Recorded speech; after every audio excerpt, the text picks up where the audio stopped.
안녕하십니까. 연구조사 방법론 3주차 강의를 시작하도록 하겠습니다.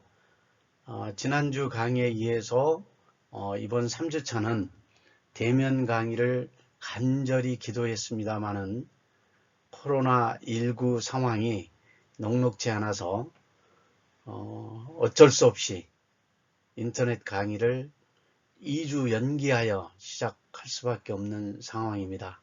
따라서 지난주에 제가 과제를 4개 과제를 드렸었습니다.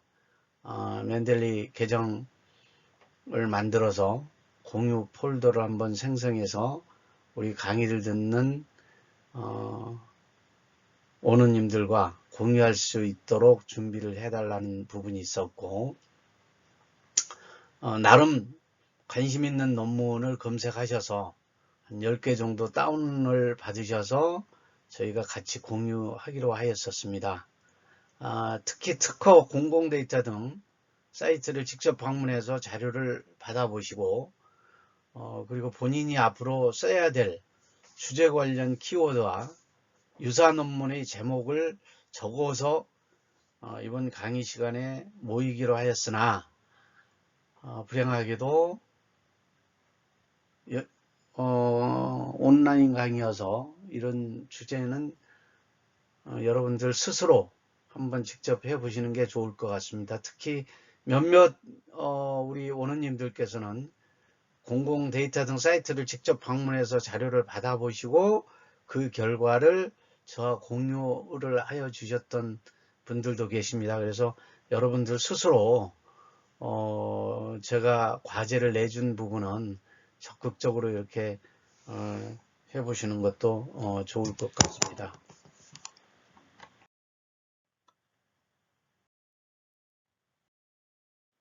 이어서 연구 유형의 특징입니다. 연구 유형의 특징을 살펴보면은 탐색적 연구와 기술적 연구, 인과관계 연구 크게 세 부분으로 분리를 할 수 있고요. 연구에 대한 방법, 질문의 구조, 연구 결과 이 부분을 요약해서 정리를 했습니다. 따라서 이 연구 방법에 대한 세부 내용은 다음 장에서 설명을 드리도록 하겠습니다. 탐색적 연구의 정의 및 목적입니다. 탐색적 연구는 연구의 초기 단계에서 연구에 대한 아이디어와 통찰력을 얻기 위해서 주로 사용되고 있습니다. 탐색적 연구는 그 자체가 하나의 연구라기보다는 다른 연구를 수행하기 위한 선행 단계로서 실행되는 것이 일반적입니다. 따라서 탐색적 연구는 첫 번째가 당면한 문제를 보다 분명하게 하고, 두 번째는 문제에 관련된 변수를 찾아내서 연구에 대한 명확한 가설을 세우는 데 활용되고 있습니다. 그리고 세 번째가 구체적인 연구를 정하기 전에 시행되는 예비 연구의 성격을 띠고 있습니다. 일반적으로 이러한 탐색적 연구를 통해서 연구 문제에 대한 신념을 명확하게 한 후에 보다 정교한 연구인 여러분들 아까 전장에서 설명드렸던 기술적 연구나 인과관계 연구를 실행을 하고 있습니다. 또한 탐색적 연구는 연구의 초기 단계에서 실시되고 상황에 따라 가변성이 매우 높습니다. 따라서 효율적으로 연구를 수행하고 의미 있는 정보를 얻기 위해서는 무엇보다도 연구자의 예리한 시각, 그리고 누구보다도 독창적인 사고가 필요합니다. 탐색적 연구를 실시하는 구체적인 그 목적을 살펴보면은, 첫째가 연구 문제를 명확하게 규명하기 위하여 탐색적 연구를 실시한다. 예. 연구자가 연구 문제를 명확하게 알고 있을 때 연구가 효과적으로 진행되어 연구 결과를 도출할 수 있다. 이렇게 요약을 할 수가 있겠죠. 그리고 두 번째가 뭐였죠? 현재 문제를 정확하게 파악함으로써 추가적인 연구에 필요한 정보를 획득해서 위해서 탐색적 연구를 실시한다. 이 부분은 세부적인 연구에 필요한 유용한 변수들을 파악하고 이들 간의 관계에 대한 예비 지식을 얻기 위해서 탐색적 연구를 실시합니다. 그리고 세 번째가 뭐죠? 문제 해결을 하기 위해서 그 필요한 다양한 연구들 간에 우선순위를 파악하기 위해서 탐색적 연구를 실시하는 거죠. 그래서 그 연구를 먼저 수행해서 얻은 결과를 해결하고 어떤 개를 먼저 활용해야 할지를 판단하기 위해서 탐색적 연구를 실시합니다. 네. 자, 다음은 문헌 연구에 대해서 설명을 좀 드리도록 하겠습니다. 그 탐색적 연구 종류는 매우 다양하죠. 아까 그 전전장에서 제가 설명을 드렸던 연구에 대한 부분은 몇 가지가 있죠. 그러나 이 중에 대표적인 탐색적 연구 방법으로는 문헌 연구, 두 번째가 뭐죠? 전문가 연구, 그리고 또 세 번째가 사례 연구, 네 번째가 표적 집단 면접법 등이 있습니다. 그래서 첫 번째는 문헌 연구. 문헌 연구는 뭐죠? 문제를 규명하고 가설을 설정하기 위한 가장 경제적이고 신속한 방법은 기존 문헌을 연구하는 것입니다. 문헌 연구는 예를 들어서 신문이나 잡지, 학술지 연구, 정부보고서 및 경제학, 경영학, 심리학, 사회학 등에 대한 2차 자료를 활용해서 문제 해결의 유용한 부분을 연구하는 것이죠. 다양한 분야에서 이미 조사된 2차 자료를 활용해서 문제 해결의 유용한 부분을 연구하는 것입니다. 예를 들어서 2020년도 음료시장 규모를 연구를 할 경우에 음료시장의 규모와 성장률에 대한 최근 그 몇 년간의 연구 자료를 바탕으로 해서 2020년도 음료시장 규모를 개괄적으로 파악하는 것을 말합니다. 그래서 문헌 연구를 많이 활용하고 있습니다. 다음은 전문가 연구입니다. 그 전문가 연구는 해당 분야에 관해서 전문적인 견해와 경험을 가지고 전문가들로부터 정보를 얻어내는 방법이죠. 주로 문헌 연구의 보조적인 방법으로 사용을 많이 하고 있습니다. 그래서 이 방법은 전문가들로부터 정확한 해결책을 얻기 위해서라기보다는 문제 성격에 대해서 좀 더 명확하게 이해를 좀 하고 관련 변수들 간에 전문가들의 견해를 참고해서 새로운 아이디어를 찾거나 문제 해결을 하기 위한 조언 정도를 얻기 위해서 실시하는 연구입니다. 그래서 여기서 말하는 그 전문가는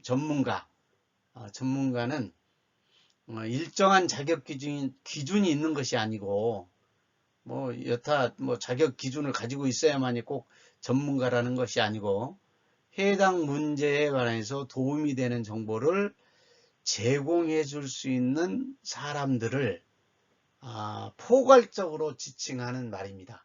그래서 여기서 뭐 전문가 그러면은 꼭 자격증을 가지고 있거나 이런 사람들을 전문가라고 표지 않고 정보를 제공해 주거나 포괄적으로 이렇게 도움을 줄 수 있는 사람을 전문가라고 표현을 하고 있습니다. 그래서 연구 실행이 너무 형식적인 질문보다는 질문을 받는 당사자한테 적합한 질문의 내용과 형식을 변화시키게 하면서 실행하는 그런 유연성이 필요하고 있습니다.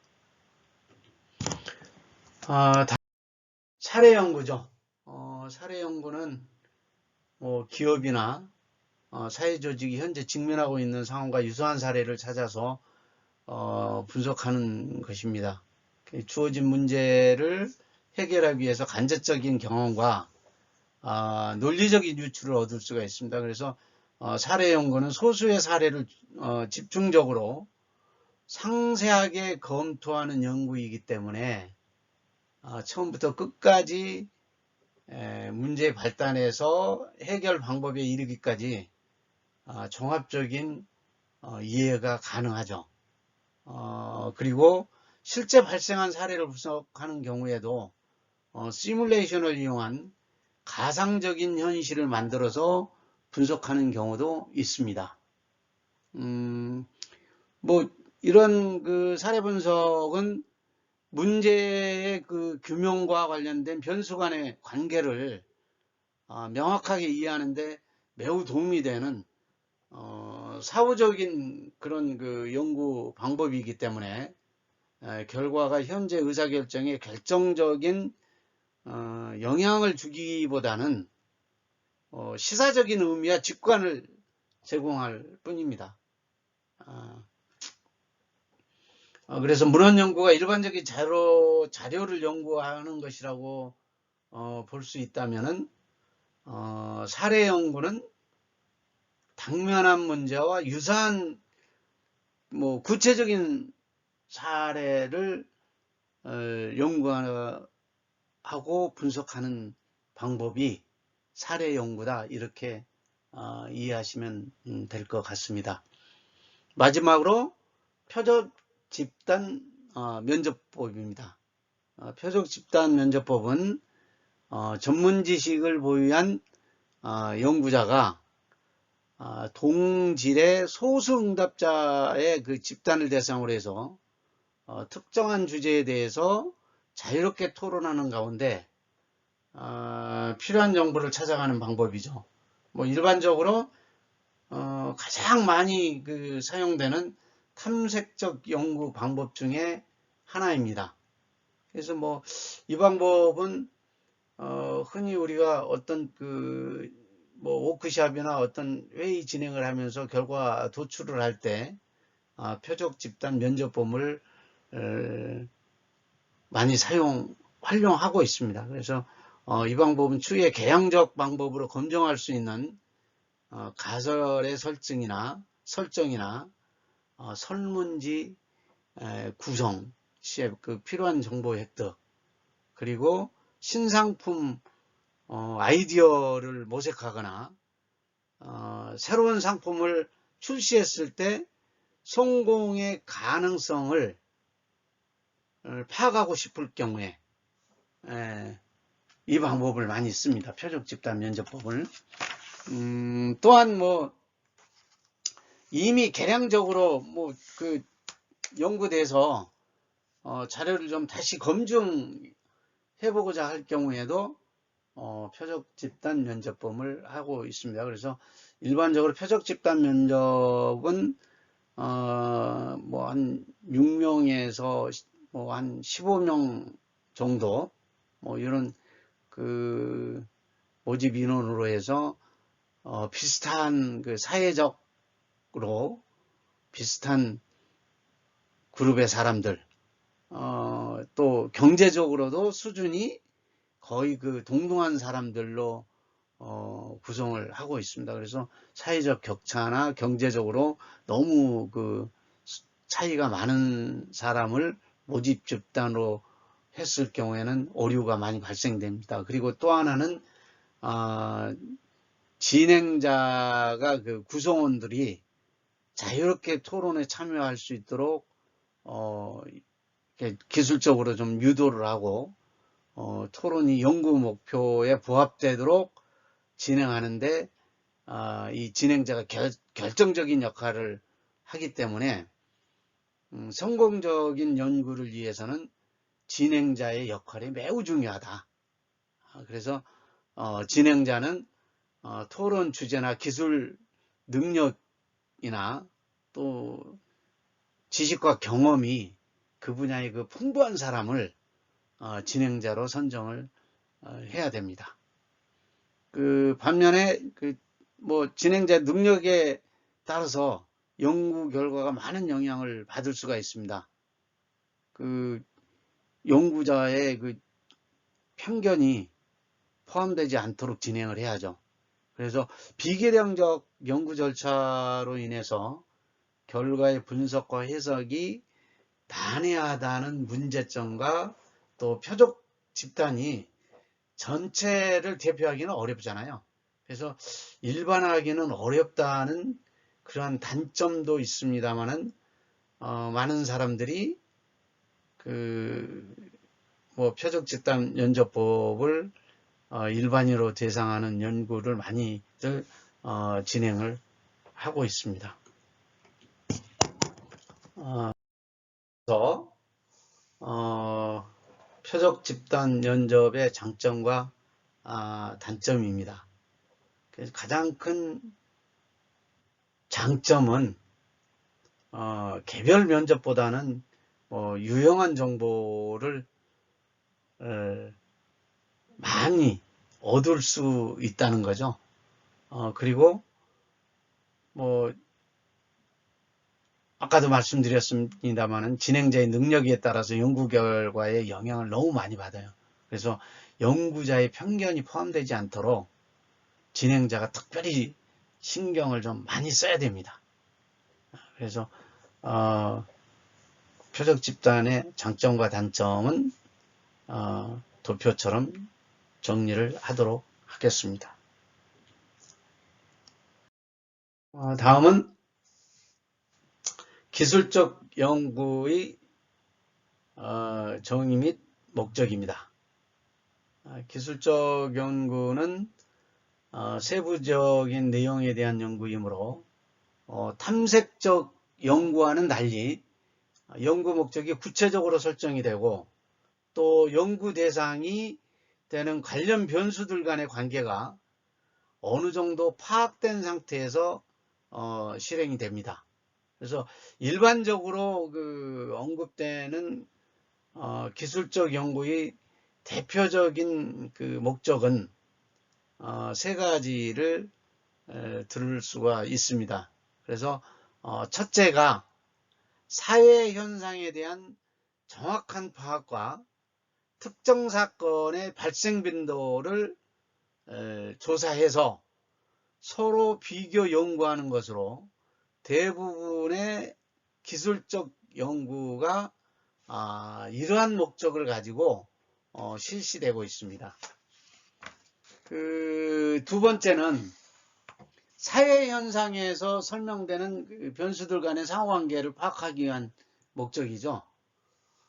예를 들어서 소비자의 인구 통계적인 특성에 따른 특정 상품의 소비량이나 선호도를 파악하기 위한 경우가 여기에 해당됩니다.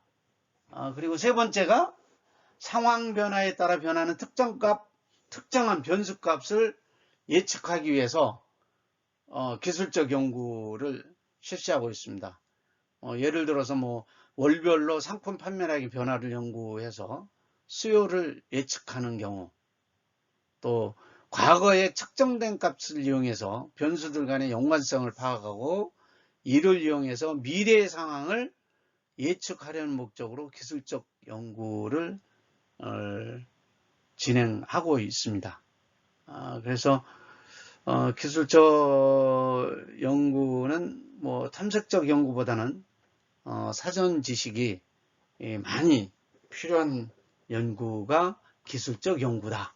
이렇게 보시면 되겠습니다.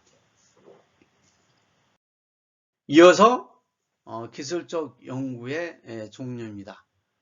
뭐 일반적으로 구체적인 목적을 갖고 있는 기술적 연구는 그 탐색적 연구하고는 좀 다르죠. 그래서 의사결정과 관련된 그 문제와 연구 목적을 좀 명확하게 설정하고 난 후에 실시되어야 됩니다. 그래서 탐색적 연구보다는 사전 지식이 좀 많이 필요하고 또한 그 특정 문제와 가설에 대한 정확한 정보를 획득해야 됩니다. 그래서 비교적 그 연구 계획과 그 실행이 정교해야 됩니다. 그래서 이러한 뭐 기술적 연구는 대체적인 현상 파악과 변수들 간의 관계를 그 분석하는데 적합한 연구로 현재 가장 널리 이용되고 있는 서베이가 여기에 속한다고 볼 수 있습니다. 기술적 연구보다는 뭐 세부적으로 분류하면은 뭐 그 행단 연구죠. 그리고 이제 뭐 시계열 연구, 뭐 종단 연구라고 하는데 시계열 연구와 뭐 패널 연구가 있습니다. 그래서 기술 연구의 종류에는 횡단 연구, 시계열 연구, 패널 연구 이렇게 크게 세 단계로 구분을 해서 볼 수가 있습니다. 그래서 횡단 연구는 가장 보편적으로 사용되는 그 여러 연구 대상들을 뭐 정해진 한 시점에서 연구 분석하는 방법이죠. 뭐 상이한 특성을 가진 집단들을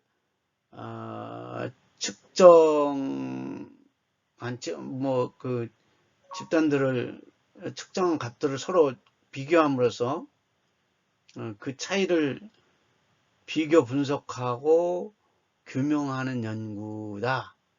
이렇게 좀 정의를 할 수 있습니다. 그래서 횡단 연구에서 가장 많이 사용되는 방법이 서베이 연구, 뭐 응답자로 하여금 특정 연구 주제에 대해서 질문에 뭐 답을 하게 함으로 해가지고 체계적이고 계획적인 자료를 수집 분석하는 그런 방법입니다. 그래서 뭐 이에 대한 그 자세한 내용은 자료 수집 부분에서 다음 장 그 자료 수집 부분에서 다시 한번 좀 다루도록 이렇게 하겠습니다.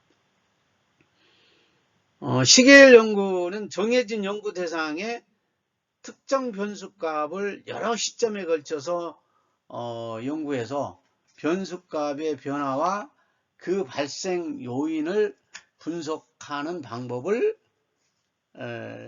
말합니다. 그래서 그 차이를 발생 요인을 분석을 하는 그 종단 연구라고도 부릅니다. 뭐 예를 들어서 주가지수, 환율 등의 값들이 어떻게 변하는가를 추적을 하고 연구해서 이들의 변화와 이러한 변화에 영향을 미치는 요인을 분석하는 것이 바로 시계열 연구, 즉 뭐 종단 연구라고 합니다. 그래서 하나의 특정한 관심 변수를 서로 다른 그 시점에서 반복적으로 연구하는 것을 말하는 거죠. 패널 연구. 다음 세 번째. 일반적으로 시계열 연구의 연구 대상이나 변수가 하나 또는 극소수인 경우가 대부분입니다. 그러한 경우에 따라서는 연구 대상이 하나가 아닌 여러 명으로 구성된 집단, 즉 패널인 경우도 있죠. 일반적으로 패널이란 공급자가 거래점 또는 소비자 등으로 구성된 고정적인 표본으로서 패널의 특징과 변화를 시간 경과에 따라서 여러 차례 반복적으로 측정하는 연구를 일반적인 시계열 연구와 구분해서 패널 연구라고 이렇게 부르고 있습니다. 그리고 패널 연구를 통해서 수집된 자료를 패널 자료 이렇게 표현을 하고 있습니다. 그래서 패널 연구는 동일한 현상에 대해 특정 패널을 여러 시점에 걸쳐 지속적으로 반복 측정해서 연구하는 거다. 그래서 비교적 작은 규모의 집단에 대한 시계열적 연구에 사용이 되고 있습니다. 패널 연구는 동일한 현상에 대해서 지금 보시면은 t 시점 t 플러스 1, t 플러스 2, t 플러스 n 이렇게 쭉 보실 수 있는데 횡단 연구 그리고 시계열 연구를 합친 게 패널 연구다. 패널 연구는 다시 말씀드리지만 동일한 현상에 대해서 특정 패널을 여러 시점에 걸쳐서 지속적으로 반복 측정해서 연구하는 것으로서 비교적 작은 그 집단의 시계열적 연구에 사용이 되고 있다. 이렇게 정의를 하시면 이어서 인과관계 연구의 개관에 대해서 설명을 드리도록 하겠습니다. 인과관계 연구는 특정한 현상 간의 인과관계를 밝히기 위한 연구의 방법입니다. 특정 현상을 구체적으로 정확하게 이해해서 설명하거나 예측하고자 하는 경우에 사용하는 하나의 연구 방법입니다. 일반적으로 문제 해결을 위해서 의사결정을 해야 하는 경우가 있는데 이런 경우에 의사결정자는 자신의 의사결정에 따른 결과를 예상을 하고 가능한 확신을 가지고 의사결정을 하기를 원합니다. 이런 부분은 모든 사람들이 똑같은 생각을 가지고 있죠. 내가 하는 일에 정확한 의사결정을 하기 위해서 확신이 필요한 거죠.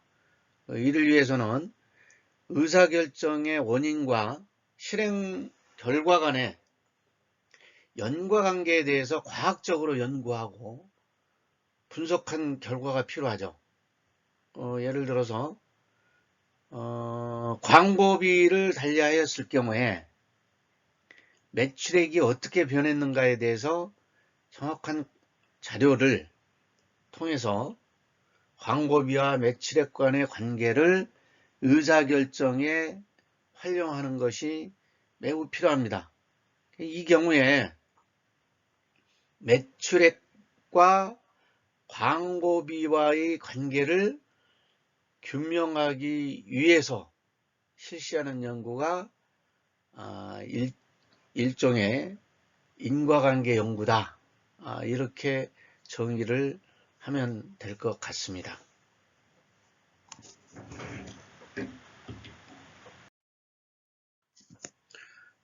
인과관계 성립의 조건입니다. 인과관계 성립의 조건은 첫 번째가 서로 연관성이 있는 원인과 결과가 모두 존재하는 것이고요. 두 번째는 시간적 우선순위가 존재하고 세 번째가 외생 변수의 통제입니다. 즉 뭐 일반적으로 변수 간의 인과관계가 성립한다고 판단하기 위해서는 지금 현재 있는 그림과 같이 세 가지의 요건이 모두 성립되어야 됩니다. 그래서 첫 번째가 원인과 결과가 모두 발생해야 되는 거죠. 즉 원인이 되는 것이 있으면은 그에 따라서 결과가 있어야 됩니다. 원인만 있고 결과가 없는 경우나 혹은 관측하는 것 자체가 불가능한 그런 경우에는 의미가 없습니다. 따라서 원인으로 추정되는 변수와 결과로 추정되는 변수가 모두 존재해야 되고 이들 간에는 연관성이 있어야 됩니다. 예를 들어서 규모나 모든 여건이 비슷한 상태에서 레스토랑의 서비스 수준이 매출액에 영향을 미친다라고 생각한다라면 원인이 되는 서비스 수준과 결과가 되는 매출액 모두가 발생해야 되죠. 또한 이들의 변수가 변화를 측정하는 것이 가능해야 됩니다. 두 번째는 원인으로 추측되는 현상이 결과로 추측되는 현상보다 먼저 발생해야 됩니다. 예를 들어서 레스토랑의 서비스 수준과 매출액이 인과관계가 있다고 가정을 한다면 매출액 증가 후에 서비스 수준이 향상되는 것이 아니고 직원 교육을 통해서 서비스 수준이 먼저 향상된 후에 레스토랑의 매출액이 증가하는 논리적인 시간적 우선순위가 성립해야 된다.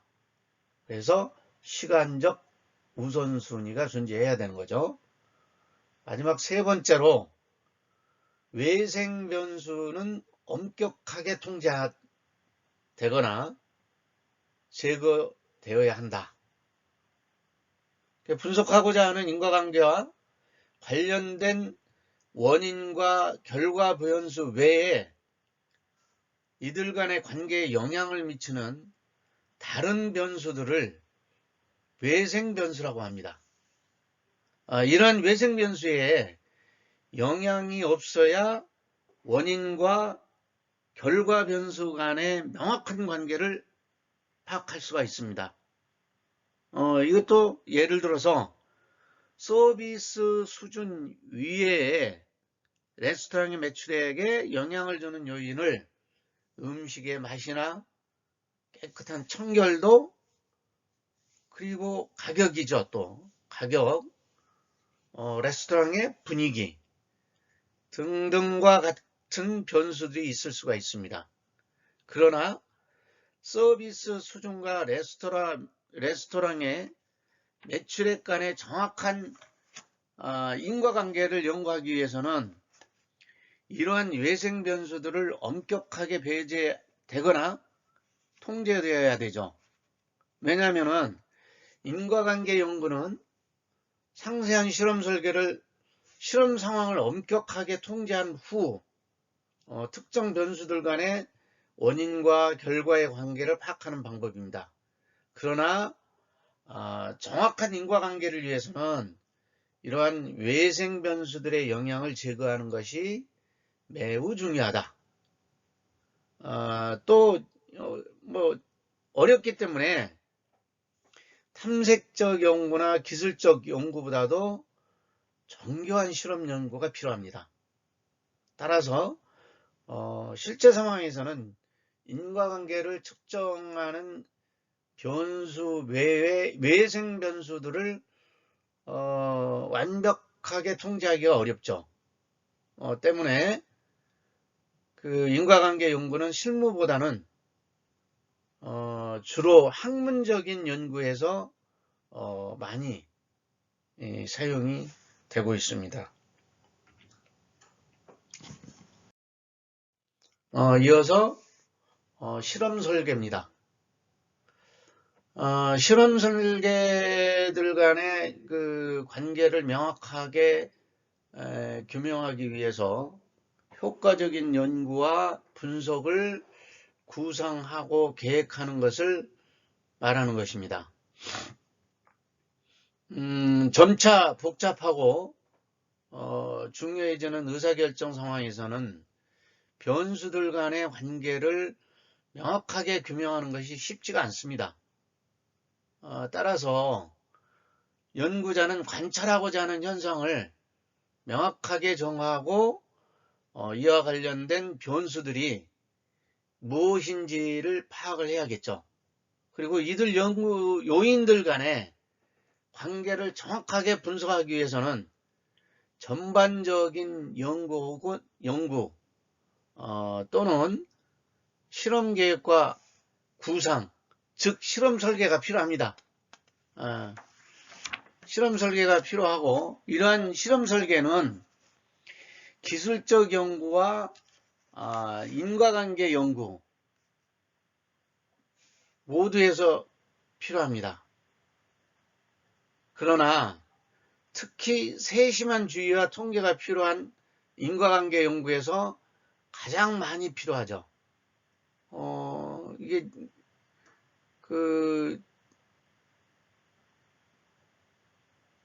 매우 중요한 사항입니다. 연구에서 탐색적 연구 등등은 그래도 그 실험 설계 시에 아주 그 세밀한 디테일한 그 통제나 이런 부분이 필요가 덜 하지만 그 기술적 연구와 인과관계 연구 이런 쪽에서는 굉장히 디테일한 통제가 필요합니다. 따라서 이런 부분에서는 인과관계 그 연구에서 가장 많이 그 활용이 되고 있습니다. 예를 들어서 광고가 특정 상품에 대한 소비자 인지도에 어떤 영향을 주는지 측정을 하고자 할 경우에 우선 판촉이나 홍보와 같은 광고 이외의 요인이 소비자 인지도에 미치는 영향을 통제하거나 제거한 후에 광고에 노출된 집단과 노출되지 않는 집단 간의 상품에 대한 인식 차이를 분석을 해야겠죠. 그래서 실험의 전제 조건으로는 첫째가 실험 변수의 조작이 가능해야 되는 거죠. 그리고 둘째가 외생 변수를 통제하거나 제거를 해야 됩니다. 그리고 세 번째가 실험 대상을 무작위로 추출해야 되죠. 특정 집단의 그 모집을 실험 대상으로 삼아서는 오류가 발생할 수밖에 없습니다. 이 부분은 실험 대상, 예를 들어서 특정 상품의 광고 효과를 측정하기 위해서 실험에 참가한 실험 대상들은 이 상품의 표적 집단 소비자들의 전체를 대표할 수 있도록 무작위로 선정을 해야 됩니다. 왜냐하면 모집단을 대표할 수 있는 실험 대상으로 선정할 경우에는 실험 결과를 표본이 추출된 모집단 전체에 대해 확대해서 적용해서 해석할 수 있는 실험 결과의 일반화가 가능하기 때문에 그렇습니다.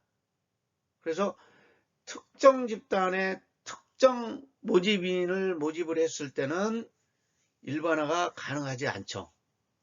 그래서 실험 조건에서는 실험 대상을 무작위로 표본 집단을 모집을 해야 된다. 이렇게 정의할 수가 있습니다. 이어서 실험 설계의 기본 모형입니다. 실험 설계의 기본 모형은 일반적으로 실험 설계는 실험 집단의 선정과 실험 변수의 조작, 그리고 실험 효과의 측정으로 이루어지고 갖고 있습니다. 이를 모형화해서 기호로 간략하게 표현을 해봤습니다. 지금 보시면은 실험 설계 모형에 간략하게 표현된 게 모형에 X가 있고, X는 실험 변수를 조작해서 실험 대상에 적용하는 것을 의미하는 거고요. 좌측의 O는 X와 O로 크게 변하면은 O는 시간 변화에 따른 실험 대상의 결과 변수를 측정한 값을 뜻하는 게 O입니다. 그래서 이 중에 O0는 실험 대상이 실험 변수에 노출되기 전에 결과 변수를 사전에 측정한 값이고요. O1은 실험 대상이 조작된 실험 변수에 노출된 후에 결과 변수를 측정한 값입니다. 사후에 측정한 값에 해당되는 것이죠. 예를 들어서 광고가 매출액에 미치는 영향을 모형으로 나타내면 X는 광고 실행을 표시하고 O0는 광고를 하기 전에 측정한 매출액을 말하는 것이죠. 그리고 O1은 뭐죠? O1은 광고 후에 측정한 매출액을 의미합니다. 그래서 이렇게 광고 실험 설계의 기본 모형을 그림 2-12와 같이 정리되었습니다.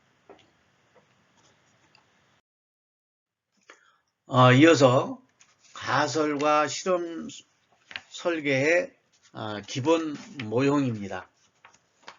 가설은 두 개의 변수들 간의 잠정적인 관계를 나타내는 문장으로 실험자가 실험을 통해서 밝히고자 하는 내용을 문장으로 요약한 것입니다. 일반적으로 가설은 광고는 매출액 증대에 긍정적인 영향을 미친다와 같이 선언적인 형식의 표현입니다. 그래서 좋은 가설이 되기 위해서는 가설에 사용된 변수 간의 관계가 논리적으로 간결하고 명확하게 표현돼야죠. 변수들 값들을 측정해서 계량화가 가능해야 되고 그 내용이 실험을 통해서 검증이 가능해야 됩니다. 또한 일단 검증된 결과는 어느 정도 일반화해서 폭이 넓게 폭넓게 적용할 수 있어야 합니다. 그래서 여기에서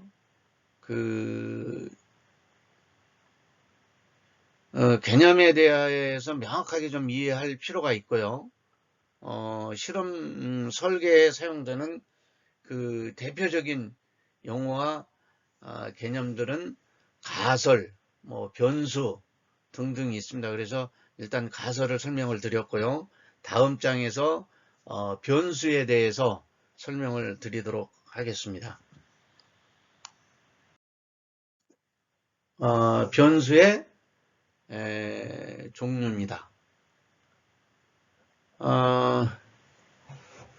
변수는 관심 대상인 개체 아이템이죠. 아이템의 속성이나 특성을 측정하여 기록하는 것을 말합니다. 변수는 연구 목적과 내용에 따라 크게 독립 변수가 있고요. 그리고 종속 변수 이렇게 두 가지로 구분이 됩니다. 그리고 실험 설계상에서는 독립 변수를 원인 변수 또는 실험 변수라고 하고요. 종속 변수는 결과 변수라고도 합니다. 구체적으로 실험 변수는 결과 변수 값에 영향을 미쳐서 종속 변수가 특정한 값을 갖게 하는 원인이 된다고 가정한 변수가 되는 거고요.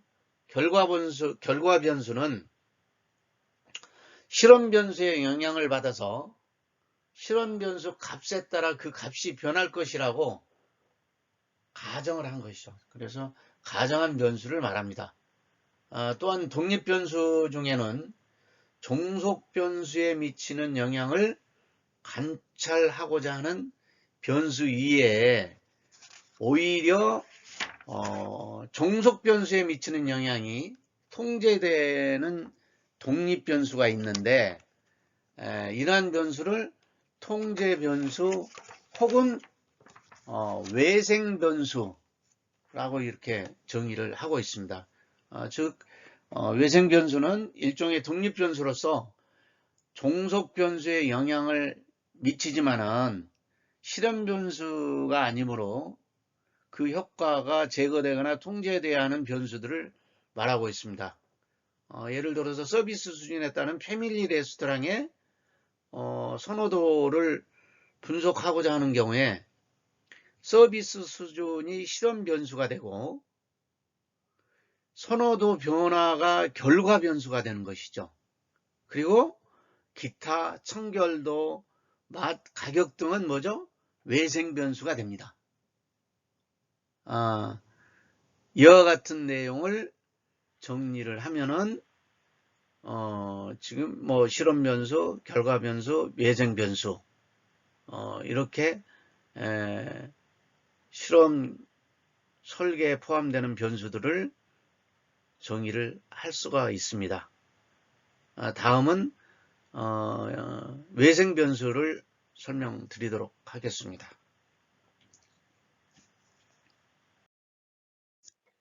외생 변수에 대해서 설명을 드리도록 하겠습니다. 외생 변수는 실험 변수가 아니라 결과 변수에 그 영향을 주는 일종의 독립 변수죠.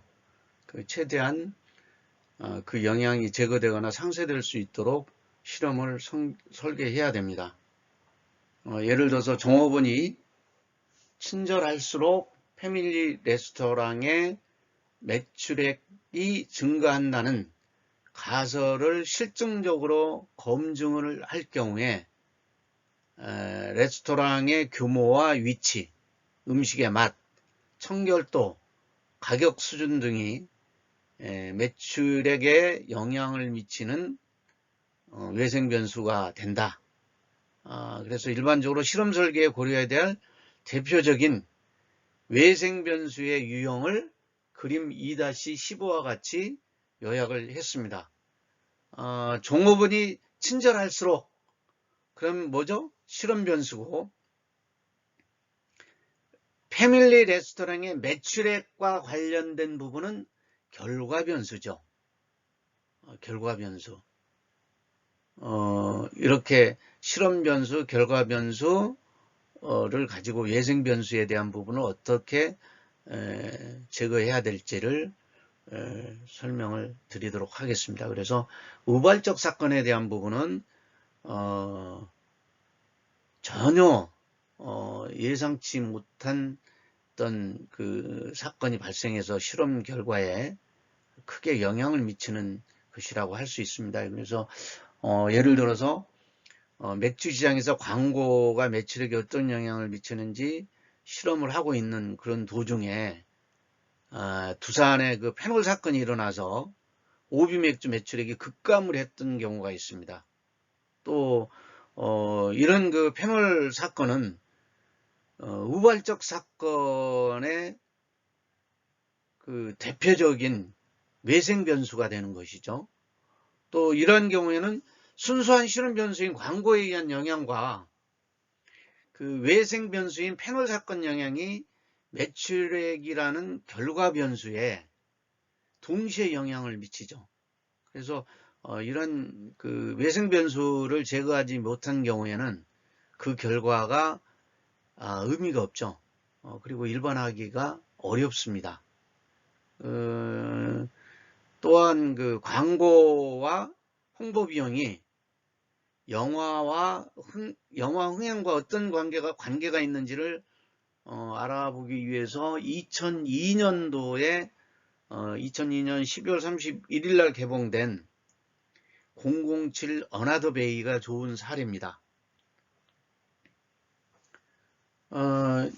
당시에 007 어나더 베이를 상영을 할 당시 그 이슈가 됐던 사건이 일어났죠.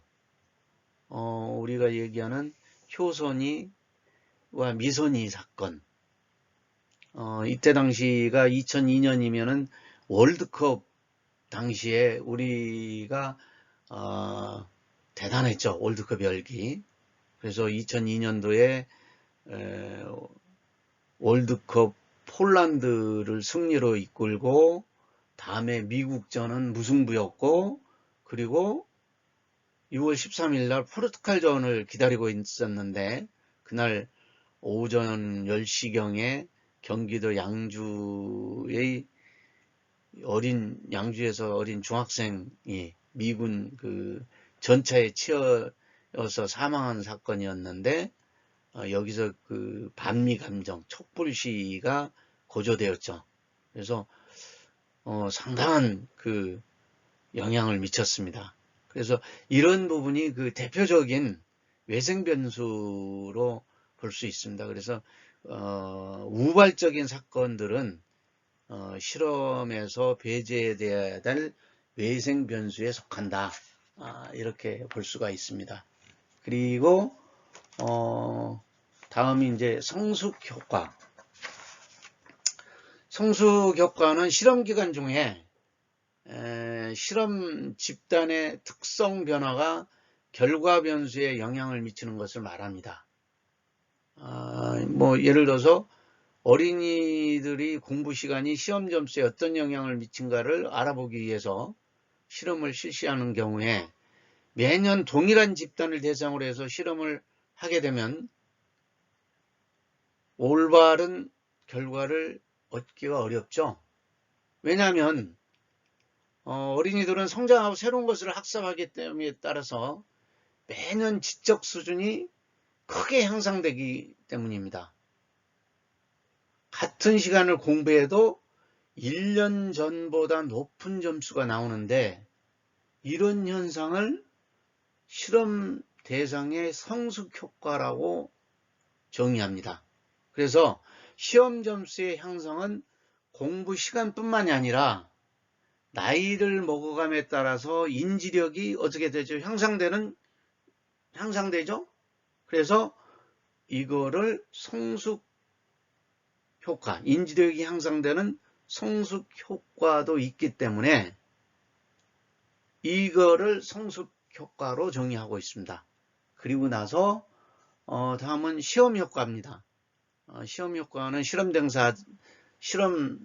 당사자가 과거 유사한 실험에 참가해 본 경험을 이용해서 응답하는 경우에 결과 변수값이 달라지게 되죠.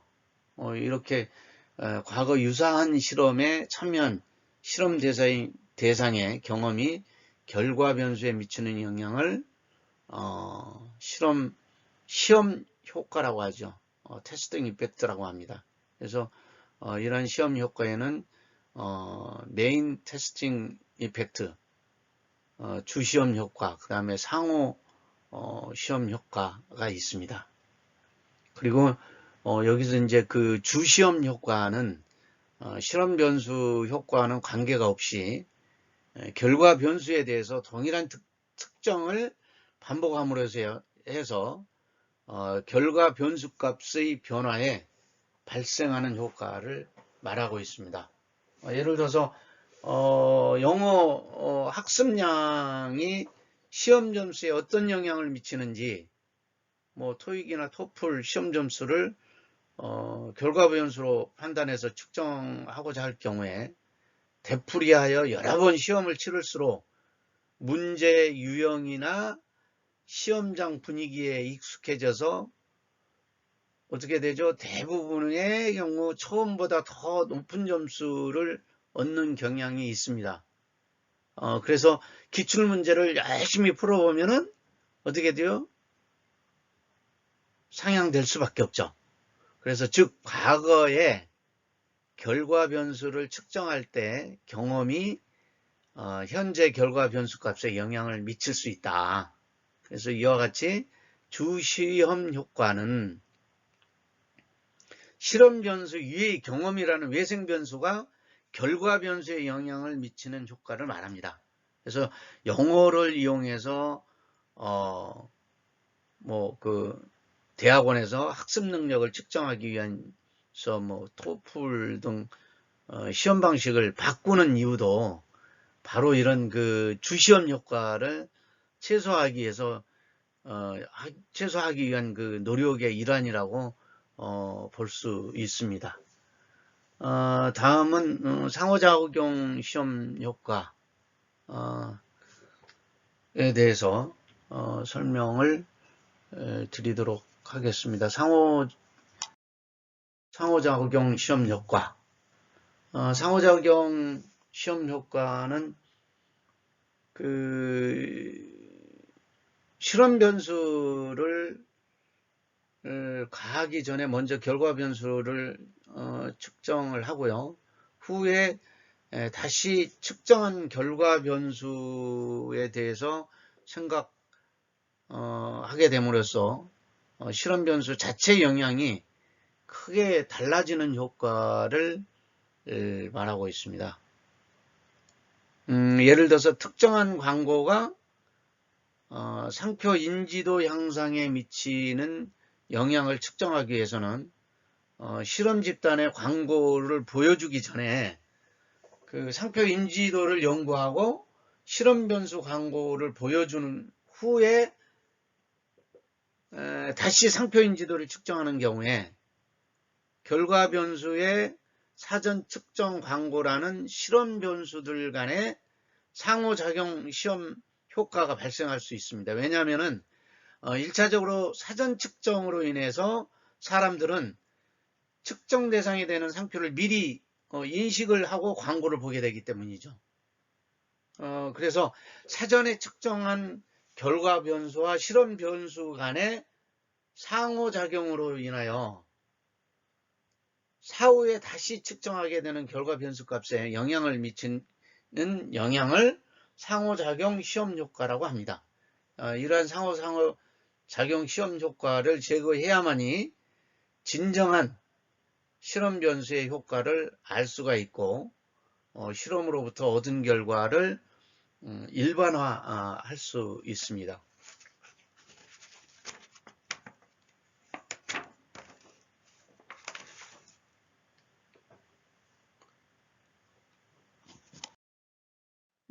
이어서 외생 변수의 통제입니다.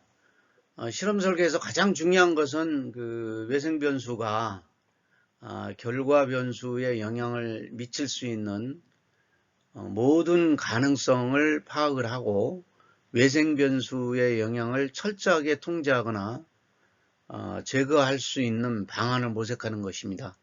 그래서 외생 변수를 통제하기 위해서는 대표적인 방안으로 그림 2-17과 같은 것들이 있습니다. 그래서 외생 변수의 제거, 상쇄, 그리고 무작위화, 균형화가 네 가지 꼭지로 분류를 할 수가 있습니다. 그래서 여기서 제거란 실험에 영향을 미칠 수 있는 외생 변수를 완전히 제거하는 것입니다. 예를 들어서 특정한 경험이 실험에 영향을 미칠 경우에 그 경험을 가진 대상을 실험 대상에서 제외시키거나 그러한 경험을 가진 대상들을 표본으로 선정함으로써 그 결과에 따른 효과를 제거하는 그러한 방법이 제거 방법입니다. 그리고 균형화죠. 균형화. 균형화는 외생 변수로 작용할 수 있는 변수들을 사전에 알고 있는 경우에 해당 그 외생 변수가 각각의 집단에 균등하게 영향을 미칠 수 있도록 실험 집단과 통제 집단을 선정하는 방법이 되겠습니다. 그리고 상세, 세 번째가 상세. 상세는 하나의 실험 단계에 2개 이상의 실험 변수가 가해지는 경우에 사용되고 있습니다. 예를 들어서 2가지 광고에 어느 것이 더 상표 인지도의 영향에 효과적인가를 실험을 통해서 파악하고자 하는 경우에 첫 번째 광고와 두 번째 광고가 실험 대상자에 미치는 영향이 다르다라고 판단이 되면은 처음 실험에서 제시한 광고의 순서를 다음 실험에서 바꾸어서 제시함으로써 순서에 의하여 발생하는 순서 효과를 상쇄시키는 방법입니다. 즉 효과와 처음 효과하고 나중 효과가 있다고 판단되는 경우에 순서를 균등하게 바꿔서 실험을 함으로써 순서에 의한 효과를 상쇄하는 방법을 말하는 거죠. 그리고 이제 무작위화, 실험 집단의 통제나 모집단에서 무작위로 균등하게 추출함으로써 외생 변수의 영향을 제거하는 그러한 방법입니다. 그래서 실험 대상의 무작위는 외생 변수를 처리하기 위해서 가장 손쉬운 방법이면서도 또한 그 실행하기 가장 어려운 방법이 무작위화 방법입니다.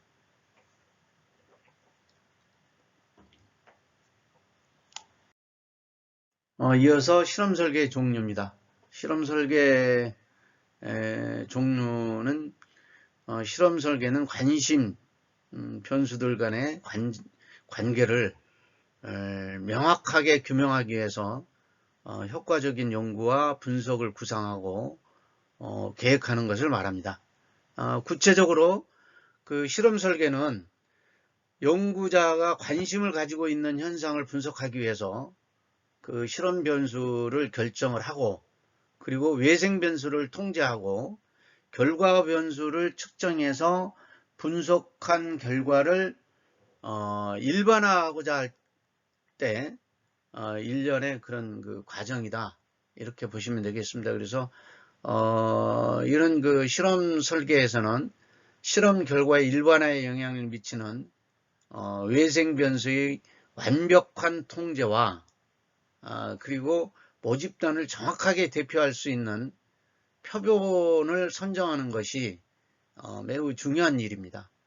그러나 그 대부분이 실제 상황에서는 완벽하게 외생 변수를 통제하거나 모집단을 정확하게 대표할 수 있는 표본을 선정하는 것이 거의 불가능한 일이죠.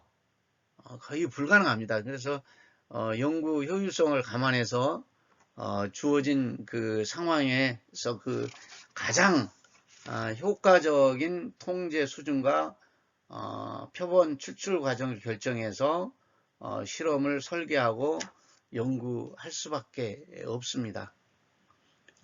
그 실험을 얼마나 엄격하게 통제하고 진행할 수 있는가에 따라서 실험 과정의 통제 수준 정도에 따라서 실험 설계는 원시 설계 그리고 순수 실험 설계 유사 실험 설계 이렇게 세 개의 꼭지로 구분이 되고 있습니다. 그래서 그림 분류는 일반적으로 실험 설계에 사용되는 기호들은 다음 장에 있고요. 그래서 2-18 그림과 같이 이렇게 원시 실험 설계, 순수 실험 설계, 유사 실험 설계 세 개로 구분해서 할 수가 있고요. 그리고 실험 설계에서 사용되는 그림은 2-19로 이렇게 요약해서 관리를 할 수가 있습니다.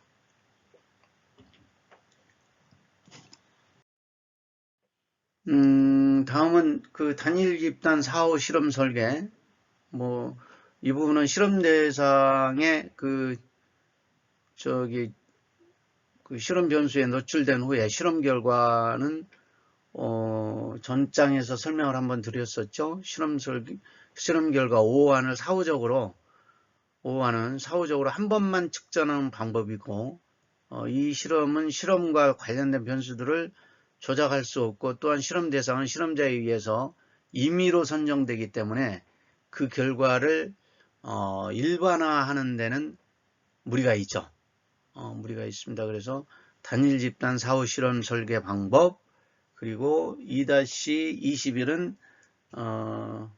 단일 집단 실험 설계에 대한 예를 들어서 TV 방송에 따라서 후보자 지지율이 어떻게 변하는가를 연구하는 경우에 선거 방송 전에 임의로 실험 대상이 되는 유권자들을 선정해서 지지율을 연구하고, 그리고 선거 방송을 한 후에 다시 지지율을 분석하는 거죠.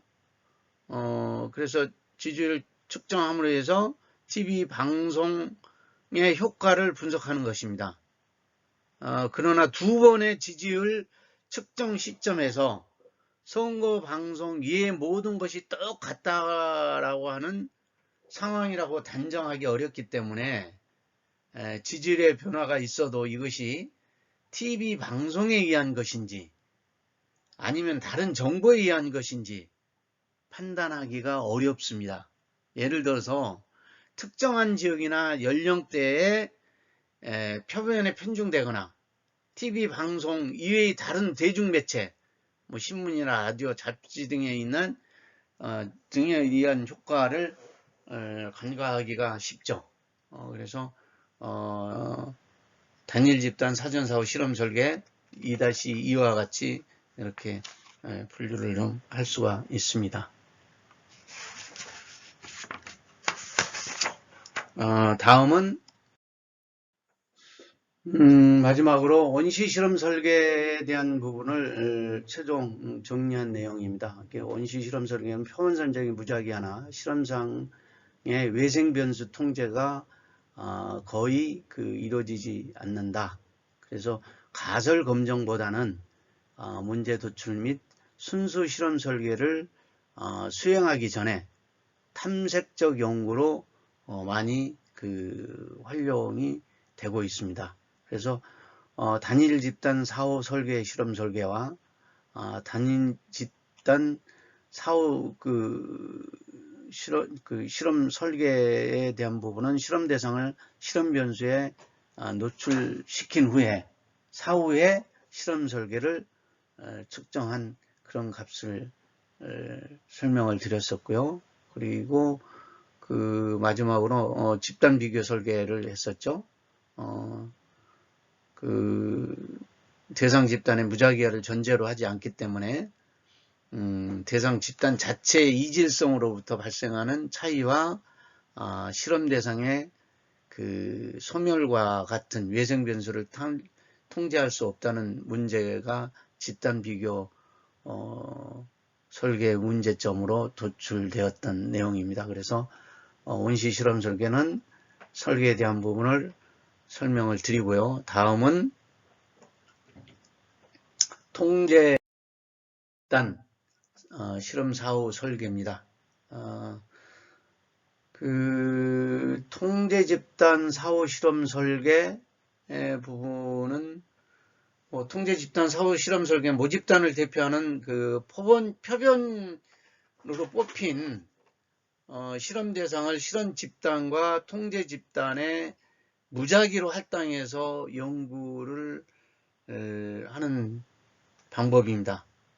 그래서 실험 집단은 실험 변수의 도입 전과 도입 후의 결과 변수값 O1과 O2죠.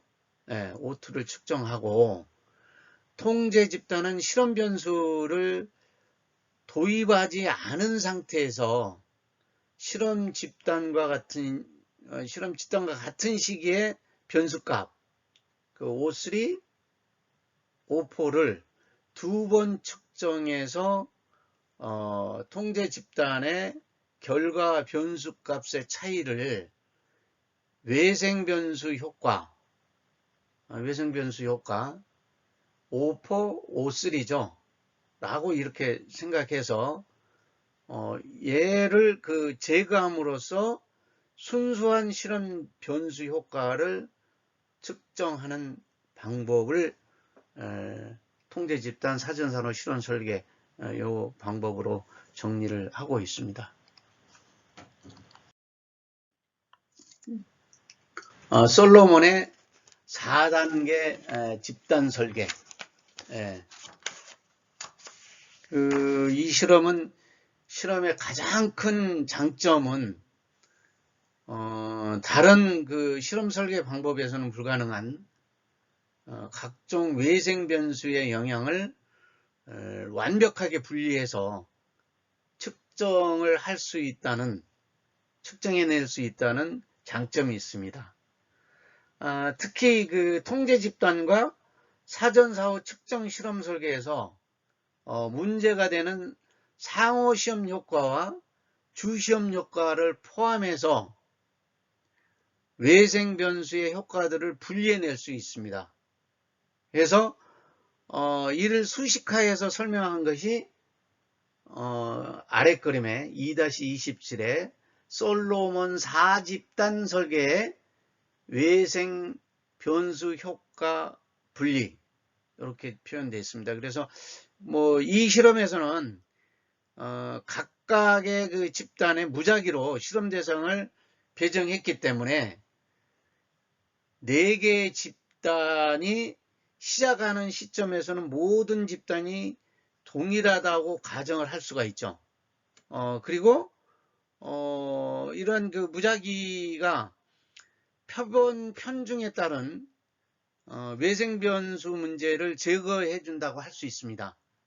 또한 같은 논리로 상호작용 시험 효과와 주시험 효과를 제외한 다른 변수들의 영향이 4 집단에 모두 동일하게 작용한다라고 할 수가 있습니다.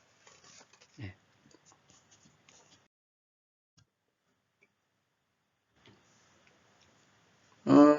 다음은 순수 실험 설계입니다. 순수 실험 설계. 순수 실험 설계는 통제 집단 사후 등등 해가지고 설명을 드려서 순수 실험 설계는 실험과 관련된 변수의 통제와 대상의 무작위화가 엄격하게 이루어지는 실험 설계 방법이다. 그리고 아까 설명을 드렸다시피 상업적인 연구보다는 학문적인 연구에 주로 사용이 되고 있습니다.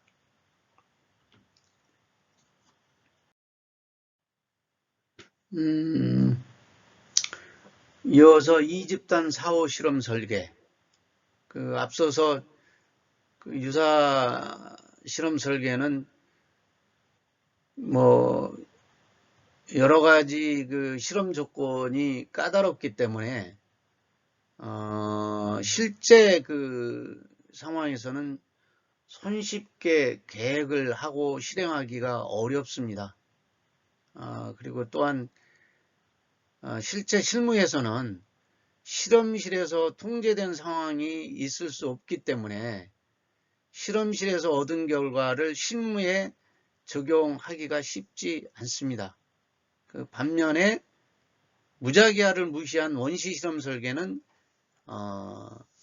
비교적 현실적이나 외생 변수의 통제가 거의 이루어지지 않는다는 단점이 있습니다. 따라서 이렇게 서로 상반되는 문제점들을 가지고 실험 설계 방법들을 서로 절충해서 극단적인 문제를 극복하기 위한 그 실험 설계 방법으로 널리 그 사용되는 방법이 뭐 유사 실험 설계 방법입니다. 그 실제 상황에서는 순수 실험 설계에서 요구되는 조건을 완벽하게 갖추기 어렵기 때문에 실험자가 인위적으로 실험 상황을 조작해서 실험 설계를 하는 것을 말합니다. 그래서 그 순수 실험 설계에서는 실험자가 실험 변수의 노출 시험과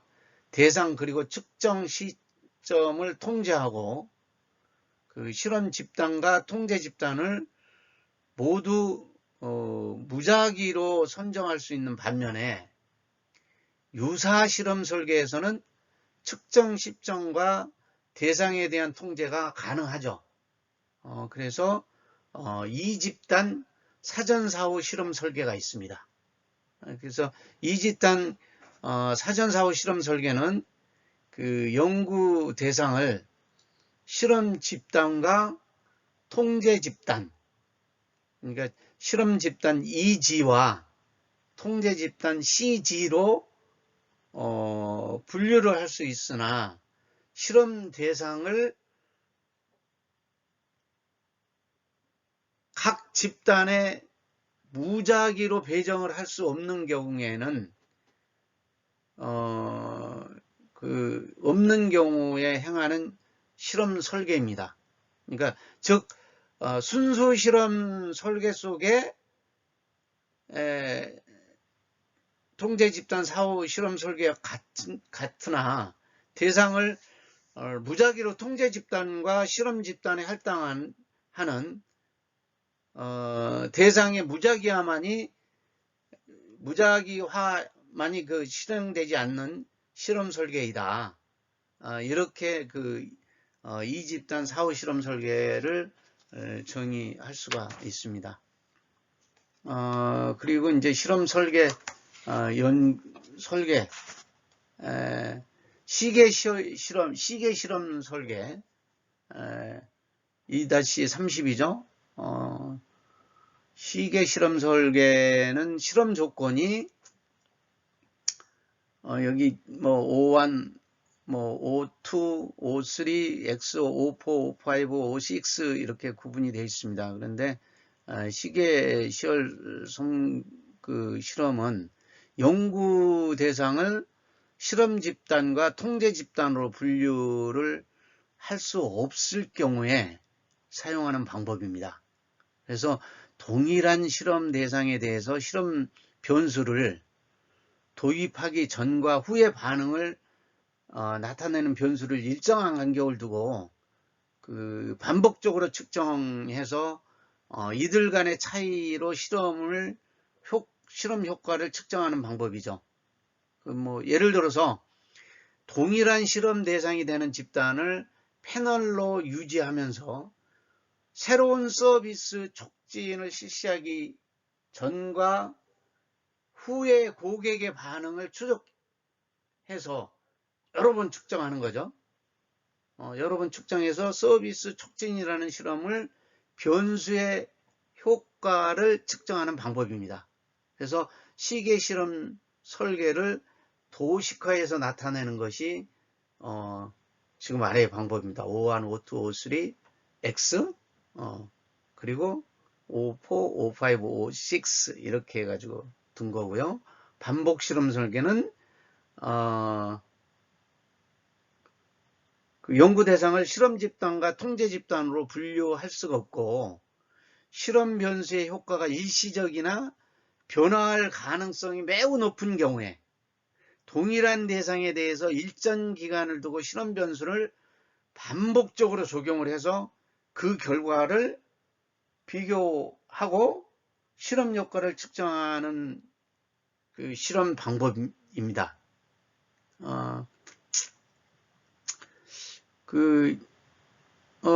즉 반복적으로 도입되는 실험 변수를 중심으로 해서 사전 사후 되풀이하는 방법으로 이를 도식화해서 나타내면 다음과 같이 할 수 있죠. 이러한 경우에 O1과 O2의 차이와 O3와 O4와의 차이가 같은 방향으로 나타나면 실험 효과가 있다라고 판단할 수가 있습니다. 네. 유사 실험 설계 정리하면, 유사 실험 설계는 순수 실험 설계의 조건을 완벽하게 갖추기 어렵기 때문에 실험 대상의 무작위화를 제외하고 측정 대상과 측정 시점만을 통제하는 실험을 설계하는 방법이다. 그래서 2집단 사전사후 실험 설계, 그리고 시계열 실험 설계, 반복 실험 설계, 이렇게 구분을 할 수가 있습니다. 3주차 연구 모형, 연구의 종류와 실험 설계의 마지막입니다. 내적 타당성과 외적 타당성의 트레이드 오프 관계는 전장에서 잠시 설명을 드렸던 내용을 그래프로 표현한 내용입니다. 외적 타당성과 내적 타당성은 서로 트레이드 오프 관계가 있다. 이렇게 정의를 내렸었고요. 연구자는 내적 타당성과 외적 타당성을 상황에 맞게 조정해서 실험 설계를 해야 된다라고 정의를 했습니다. 그 내용을 그래프로 정리를 했고요. 이번 주 강의는 이것으로 마치도록 하겠습니다. 그리고 원우 여러분들과 직접 제가 대면을 할 수 없어서 개인별로 이렇게 전화를 좀 드리도록 하겠습니다. 그래서 모르는 번호가 뜨더라도 반갑게 좀 받아주셨으면 좋겠습니다. 제 번호는 010-3010-1288 김선근 교수입니다. 그래서 끝번호 1288 전화번호가 뜨면은 모르는 번호다 이렇게 하지 마시고 좀 친절히 받아주시면 고맙겠습니다. 감사합니다.